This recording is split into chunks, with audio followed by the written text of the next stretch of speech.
Bu metod haqida hali hech kim sizga aytmagan. What's up guys?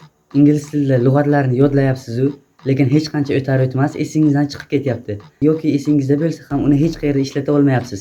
Bugun shu narsani o'rganamiz. Juda ham ko'p kishi so'ragan narsa lug'atlarni tez yodlash va umrbodga yodlash. Birinchi bo'lib biz yodlashimiz kerak bo'lgan lug'atlarni tartib bilan, bir-biriga bog'liqligi bilan katakchalarga ajratib chiqamiz.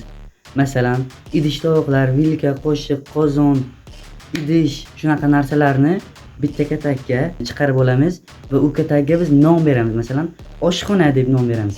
Agar bizga biron joyga idish so'zi kerak bo'lib qoladigan bo'lsa, agar miyamizni aynan shu narsaga javob beradigan qaysidir qismi aynan shu narsa idish, ana shu oshxona deb nomlagan katakchamizdaligi va idish dish deb atalishini tezda bizga eslatib qo'yadi.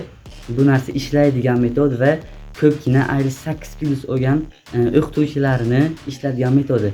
Menimcha tushundira oldim degan umiddaman. Bu juda ham ko'p kishiga kerak bo'lgan va juda ham ko'p kishi qidirib yurgan metodlardan hisoblanadi. Bitta like bosib kanalimizga o'tib qo'yish esdan chiqmasin. Tekin kurs o'tib berishni yo'lga qo'yganman. Oxirgi videoni ko'ramiz.